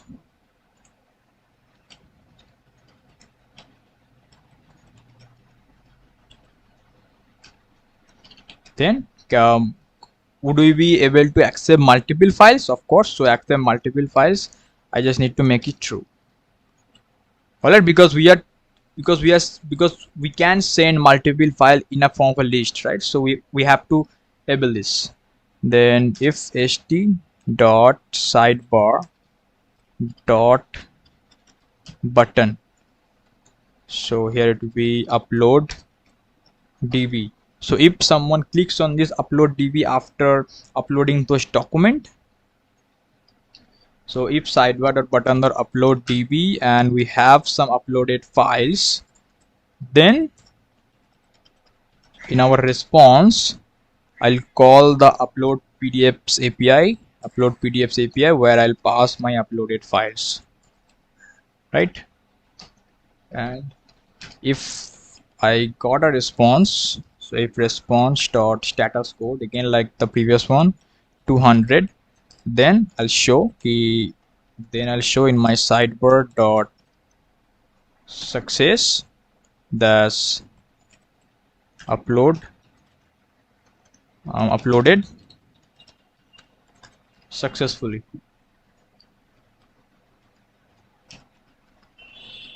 I would be successfully.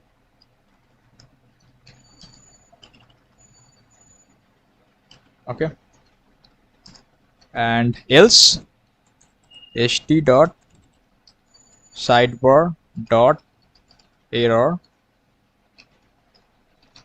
I need to give error, and it would be simple that particular response dot text. All right, and now in this app.py I simply need to fetch all of these modules together.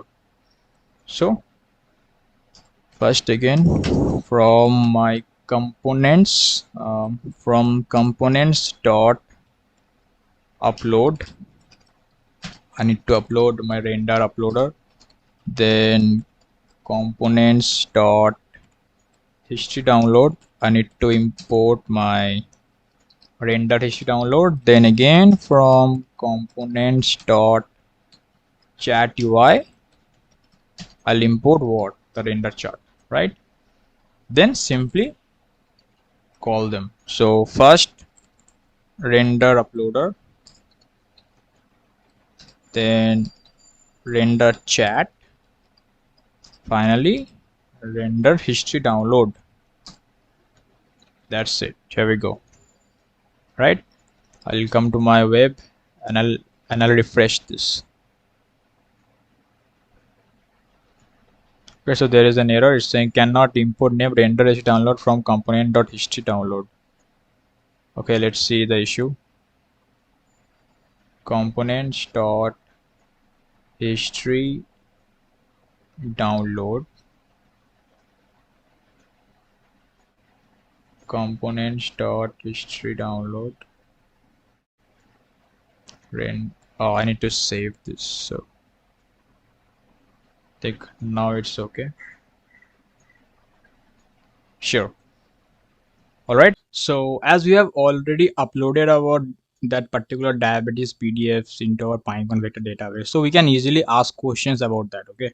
So if we come into this, what we have in this diabetes PDF, and let's say if I ask some question, so how is diabetes diagnosed, right? So if I ask this question, sorry, if I ask this question, you should get to see the answer because our backend is also running, I guess. Sure. All right. All right, you could see we got our answer. Diabetes diagnosis typically involves a combination of physical examination, medical history, all those things. Okay, and we can also upload anything. Okay, so I'm just, because I don't have any medical document except this diabetes, so I'm just giving you this simple this document, okay, to show that it's working, and I'll upload into my DB. If you come over here, you could see it's inserting those into my Pinecone Vector database.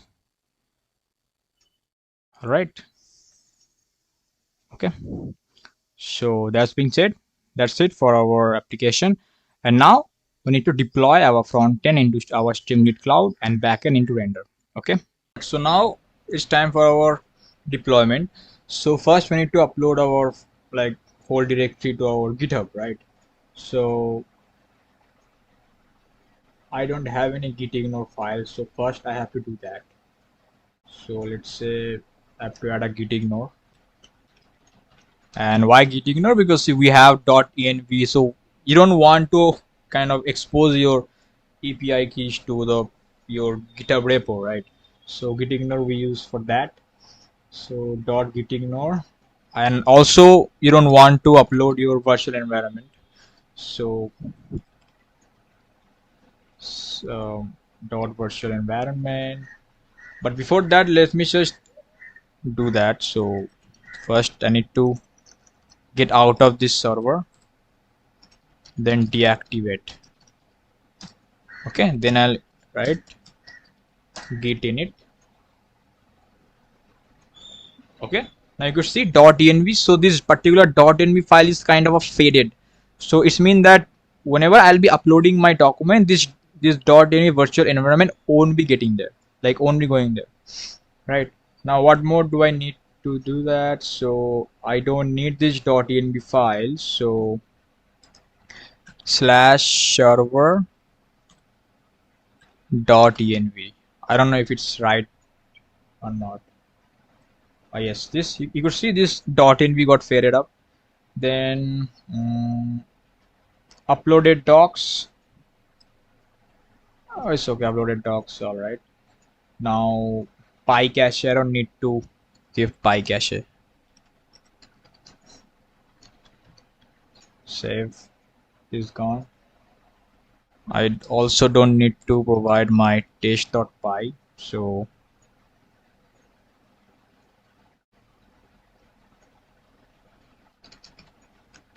test.py. Okay. Now in our client. All right. Now it's done. Okay. So git status. We have a gitignore, we have a Python version, readme md, client, the main.py, pyproject.uml, and server. Okay. Now I'll come to my GitHub. Just simply add a new name as medical assistant. So medical assistant. Okay. And you'll see all those commands right over here. So I simply need to add git add dot, mean I'll upload everything. then my first commit,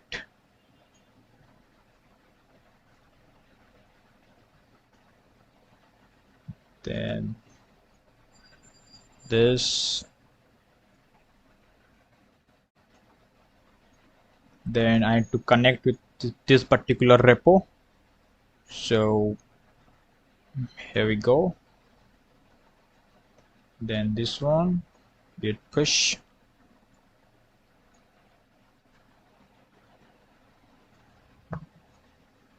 All right, so I'll refresh this page, and so here is my medical assistant application with client directory and my server directory, right? So now let's see how would you deploy our backend, our render. Okay, so render dashboard, I'll click on this new.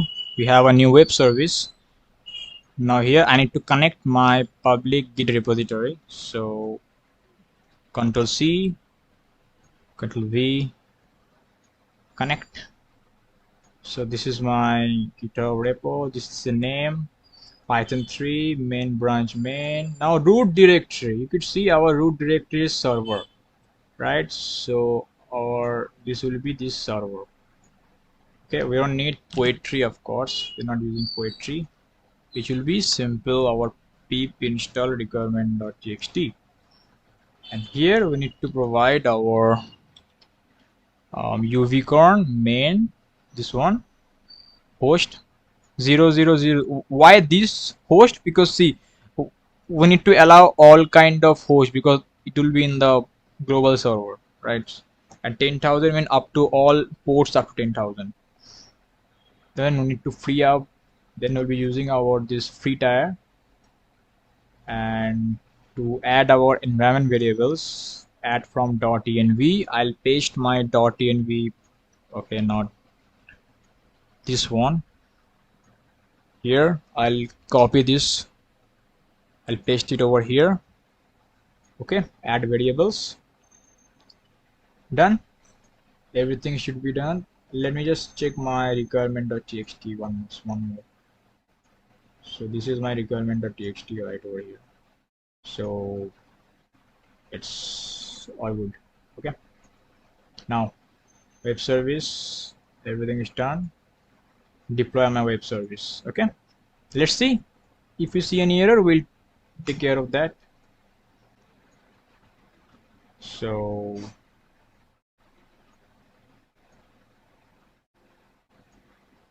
see, using Python version 3.11, your service is live. It has says that my backend is live now. So I'll copy this one and I'll come to my Postman, and here I'll use this duplicate. Okay,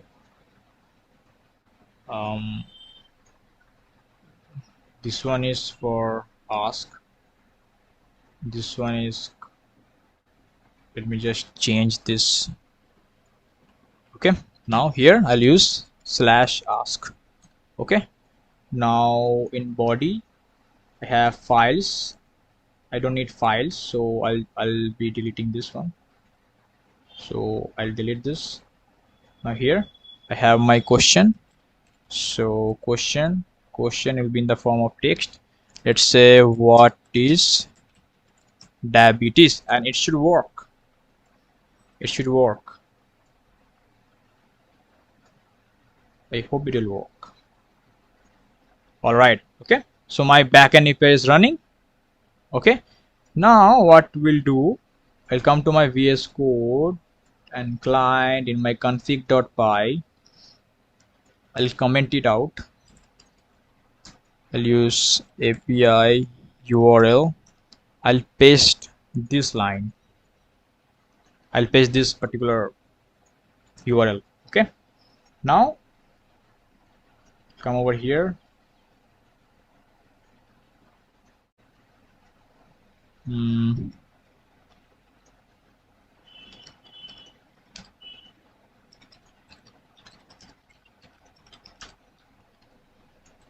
Right, simple commit and push. Yes,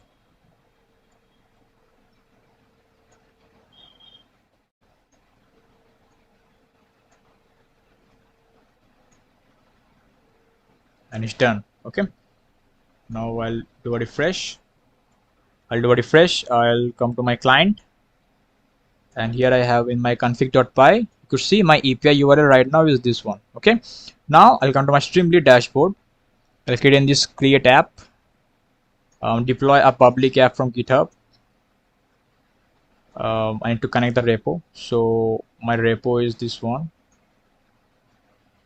So copy this, paste it over here. Okay, main branch is of course main. It will be client app.py, and just it's a too hectic name. So medical assistant, is it available or not? Domain is available. All right, everything is okay. Not, it is not available, right? So medical assistance. Okay, now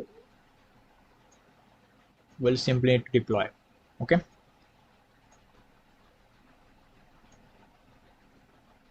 and Streamlit will automatically, it will install those Streamlit and request dependency by itself, so you don't need to worry about that. And see, this is the reason we has to kind of separately has to include the requirement.txt in our client folder as well. Okay, all right, it's done. Now let us ask the same question, key how to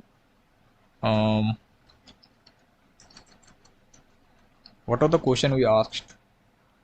So if I come into my diabetes, what was the question? How is, like, how to treat diabetes? Okay, how to treat diabetes. All right, upload how to treat diabetes. All right, you get your answer properly deployed. You can easily upload any file if you want as well. Let's say I'll be uploading a small one, so this one, epidemiology, upload. You see, uploaded successfully. Okay, and if I ask a simple question about what is plant epidemiology, because I don't have any more documents related to medical. Okay, so that's why I'm trying this PDF. So this one. Okay, I got your answer. So that was for this video with this application of medical assistant chatbot.